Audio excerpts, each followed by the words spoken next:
Morning, everybody. I wanted to talk about, I don't like to mention the names of these evil people, but we're talking about Darrell Brooks Jr., who murdered so far 6 people, injured. I think now they're saying about 60 people were actually injured. Before I heard it was 40. Part of his motivation was his religion. I got tipped off to this by the fact that his rap name was Math Boy. Now, the average person would hear a name like Math Boy and assume that it's some kind of a nerdy kid who was part of the math club. Doesn't seem to fit this guy's profile. But if you are familiar with the diversity of religions that exist, particularly within prisons, you'll know that sacred mathematics, is a major part of a rather obscure, I would call, cult called the Nation of Gods and Earths, also known as the 5%ers. And I ran into one of these guys as a chaplain. I treated him with respect, as I do all of the clients that I work with. He had, and it was rather difficult to fulfill his request. You know, most of the religions, they have published religious writings. You know, Jews and Christians have various versions of the Bible with various numbers of books. Obviously, you know, I believe ours is the right one, the Jewish one, but different Christian denominations add various numbers of books to their Bibles, and Muslims have the Quran, and the Hindus will have the Bhagavad Gita, and the Buddhists will have the Pali Canon, and so forth. And the Odinists, they have the prose and poetic Eddas, and the Havamal, which is part of that. And even the Wiccans, even if they don't have, you know, a set, you know, scripture, they have literature that's published that's easy to get. You want to help, you know, them to fulfill their religious views, and so too the Nation of Islam have the writings of Elijah Muhammad, and they also use the Bible and the Quran, and the Moorish Science Temple. They have their I forgot what I'm going to call it, the Lucky 7 Quran. It's actually a Rosicrucian text that's sacred to them. All these different groups have. The 5%ers, as far as I could find, don't have really a book. And this inmate had a number of printouts to teach his religious requirements, which he wasn't allowed to have because all paper that has to go through a certain method of being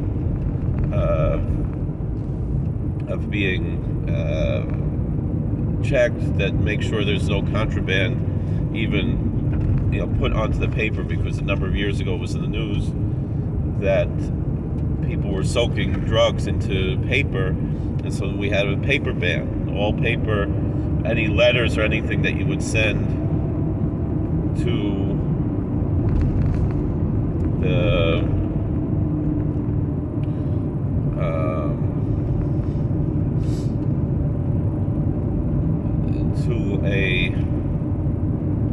an inmate, they actually get sent somewhere to Florida where they get photocopied and destroyed, and then they receive the photocopy in the mail. And books we sent to one central location where each and every page of a book and so forth, a book, a periodical, everything, is searched before it's sent in because of the security concern. So this man had these papers he's not allowed to have. So we went out of our way. He had to pay for the photocopies, but we photocopied all of his papers, and we also had the gang specialist, lieutenant, STG, the security threat group, the gang expert, look at this to make sure that there was nothing inappropriate written there, and that was. But we fulfilled our obligations to this inmate, despite him being a member of a very dangerous cult group. We respected his religious rights, as is proper to do. Even this guy, who's a murderer, and I don't know if in Darton, Wisconsin, if they have the death penalty, but for sure he's going to have life in prison now. But in his life in prison, most likely he's going to remain with this religion, or maybe move on to another one.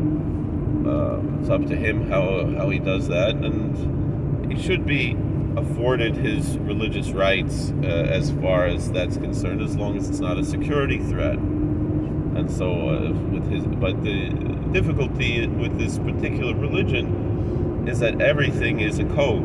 Everything is, and that's what they call their sacred mathematics. It's somewhat similar to in the Jewish religion, our numerology, the gematria, which is interesting because it's a very anti-Semitic cult, the Nations of Gods and Earth, or the 5%ers. Their belief, we know the history of these various groups that we call in the prison system where I work, Muslim other, as opposed to Muslim Orthodox. Muslim Orthodox would be the Sunnis and the Shiites. And then you have these groups that are called Muslim other. And those would include, the oldest of them is the Moorish Science Temple. And then the one that essentially grew out of the Moorish Science Temple not too much later was the Nation of Islam, which Malcolm X was a member of before he converted to traditional Orthodox Sunni Islam. As many people in those communities that were members of the Nation of Islam eventually converted to Orthodox Sunni. Usually, if most of them would be, trying to remember what is Salafi Islam, particularly a non-political form, a non-violent form of Salafi Islam, that a lot of the people who were formerly members of Nation of Islam converted to.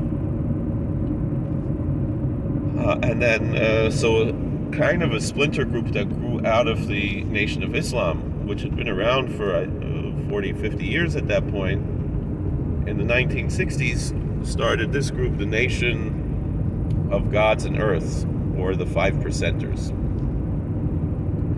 And their ideology kind of was centered on the idea that the Nation of Islam, which is, their theology is not Islamic.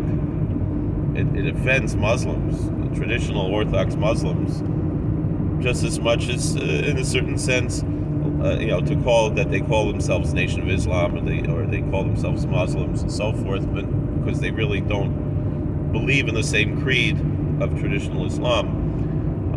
Kind of in a similar way that a lot of Christians feel that Mormons are a cult and this and that because of their theology. The difference is the Mormons are very loving, wonderful people.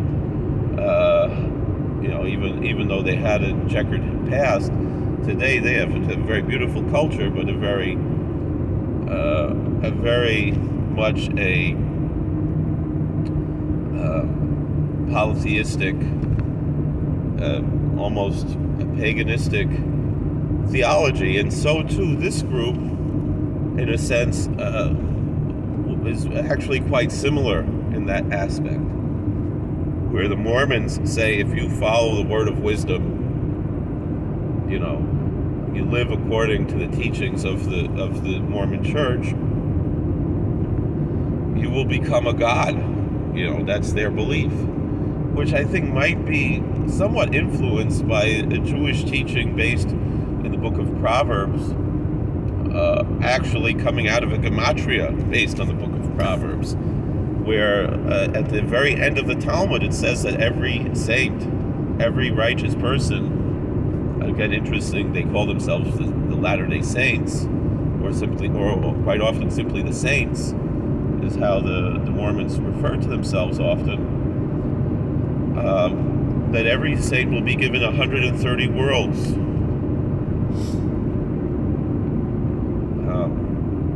And not be a god over those worlds, but be a king over these worlds, in a very esoteric kind of, and that fits in very much, even though it's a Jewish teaching from the Talmud.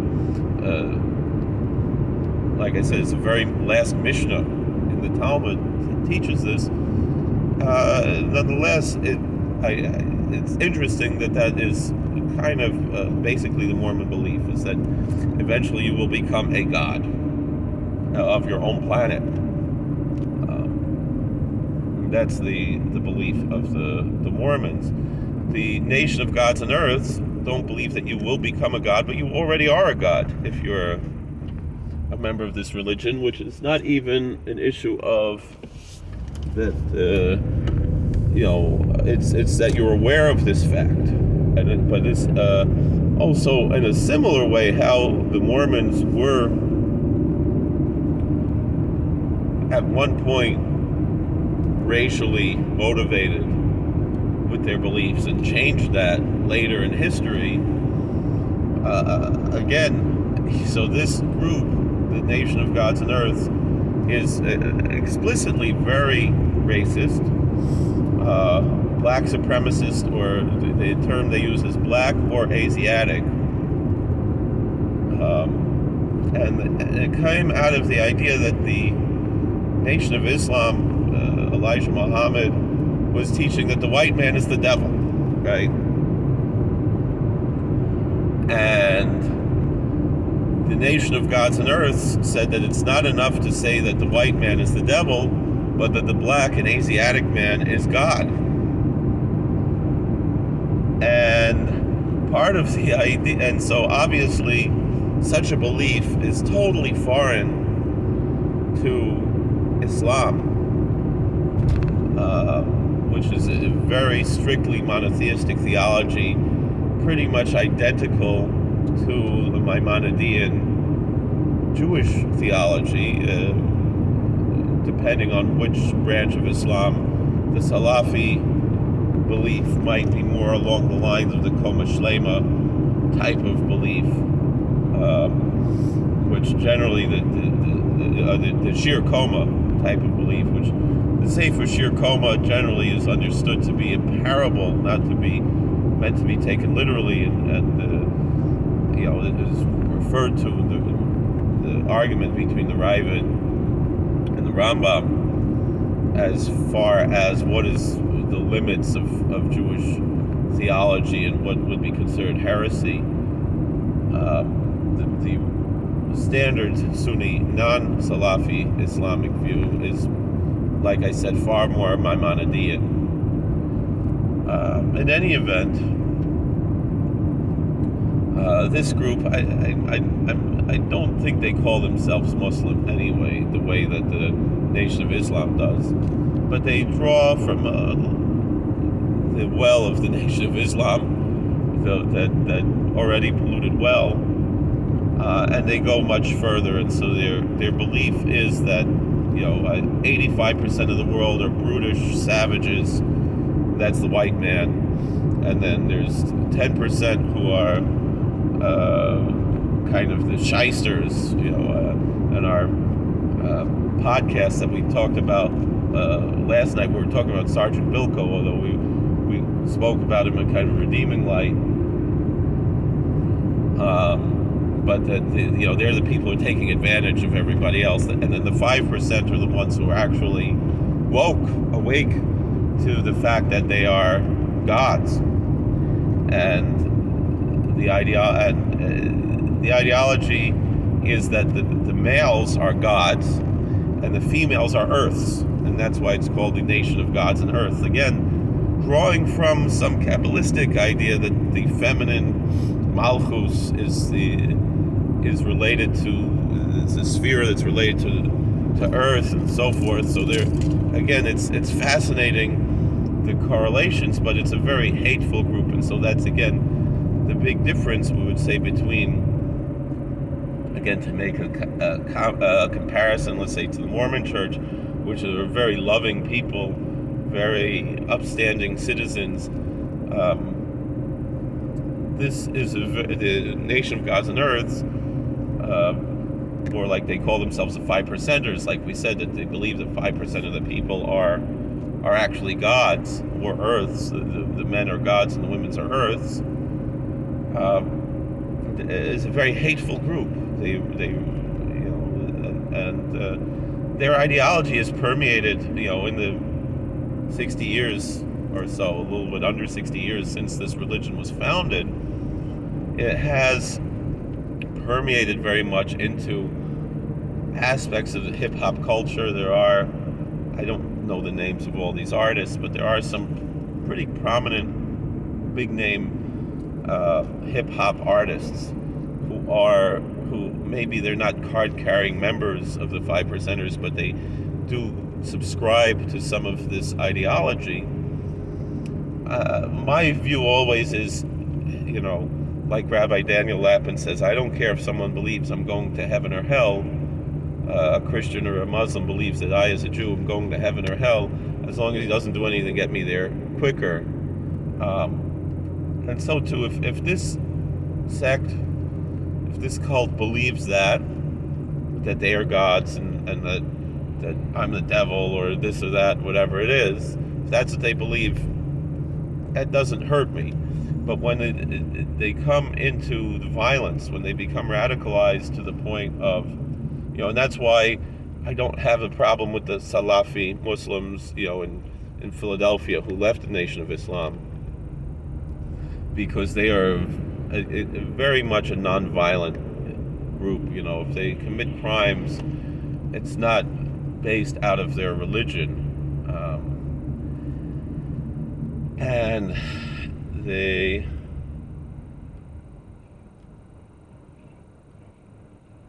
this ideology, however, even and the same thing, the Nation of Islam, for the most part, even if there is a history of violence there, they, for the most part, at least give lip service to being nonviolent and to eschewing violence.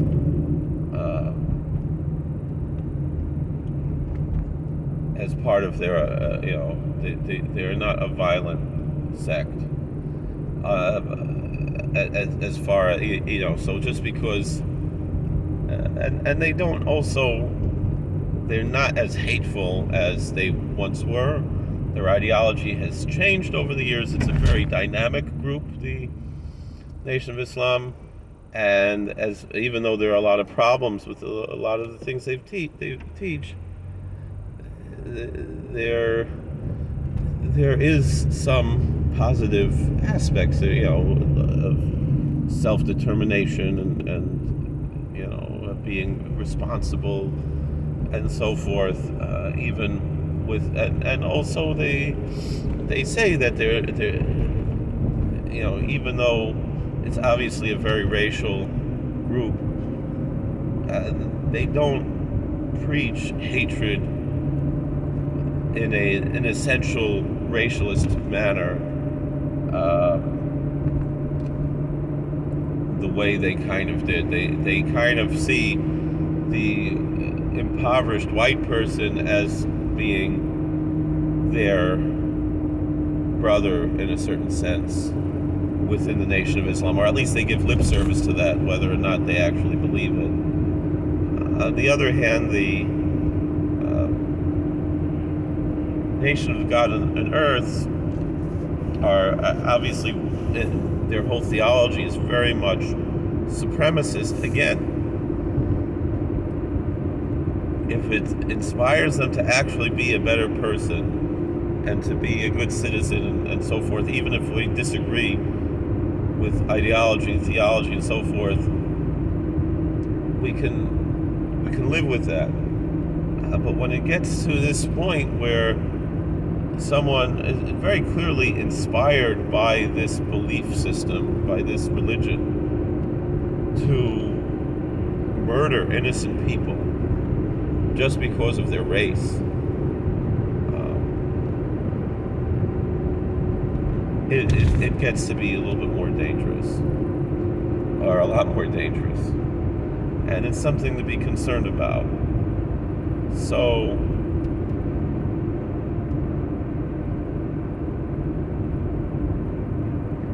these are some of the issues that it's worthwhile to be aware of. Their system is very complicated and kind of weird. I mean, my wife and I are both chaplains. Not only I work myself as a chaplain in prison, my wife and I both share a contract as chaplains in a mental hospital. And a few years ago, I was telling my wife about this religion because I thought it was interesting, fascinating, that how weird it is. She said, a lot of these things sound like something that a mental patient would make up. So one thing is that all these different cities in America are rebranded as, Mecca and Medina and Jerusalem and so forth, and Jericho. I don't remember which is which. You can look at their Wikipedia page. They talk about that. And then the other issue would be, these types of, like, not only gematrias, but, Rosh Tevus and things. One example would be, they said that the proof that and I use that very lightly, that the black and Asiatic man is God is because God is called Allah in Arabic, and Allah is spelled in English A-L-L-A-H, and A-L-L-A-H is the Rosh Tevus, right? It stands for arm, leg, arm, head, which a human being has 2 arms, 2 legs, and a head, and so therefore, that's the logic behind this. It's not really logic. It's silly. And I don't mean to be disrespectful, but it's really silly. That's the proof that the black and Asiatic man is God. I was talking to the other rabbi that I do the podcast with, and I mentioned, he said, well, the Lubavitchers do the same thing, 770 is the gematria for Ratzda, and the fact that the Lubavitcher Rebbe lived on President Street, that the simon that he's the Nasi Hader, and all these things, and I'm not a big fan of Lubavitch in a lot of things, and I am a fan of a lot of the things they do as well. I'm kind of on the fence with them, but I don't think it gets that to that degree, because in Judaism we recognize the Pardes, the Pshat, Remez, Drush, and Sod. That you say something al derech Remez, and you understand what it means al derech Remez, that it's a hint, but it's not Pshat. Whereas what's her name, Armstrong, she said that one of the big ways that religions become radicalized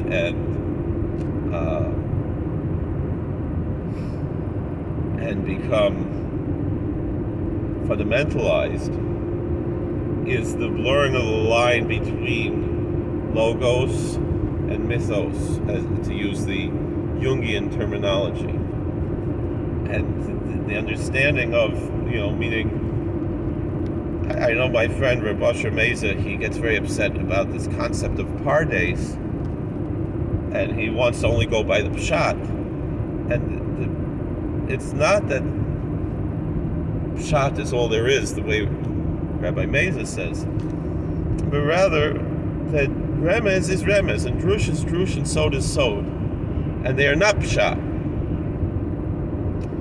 And that's what we have to understand. And so the Lubavitchers, they are guilty of that to a certain extent, that they understand Remez and Grush and Sod to kind of be pshat, and that's a problem. But these 5%ers, they take it to a whole nother level. And so if you want to learn more about them, there's a Wikipedia page. That's where I learned most of what I know about this group. But right away, when I heard about this guy, and I saw that his rap name was Math Boy, I knew right away. And then I did some research, and I saw that Laura Loomer, who's kind of loony, she brought this up, but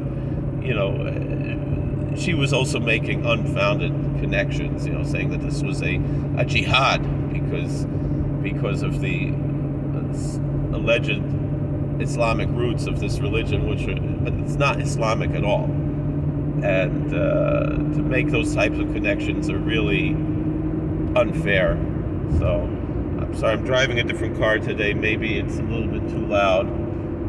But is this interesting to talk about these various religions? I never heard. That was probably the only one. They gave us a list of all the religions that inmates can join or identify as, or whatever it is, in the prison. And I think that one, and then the Ma'at religion, the Egyptian yoga. These were the two religions that were on the list that Pennsylvania offers that I had never heard of, and I found it to be very interesting. I don't know much about the Ma'at religion. I think we only had one inmate who was from that religion, and we never really got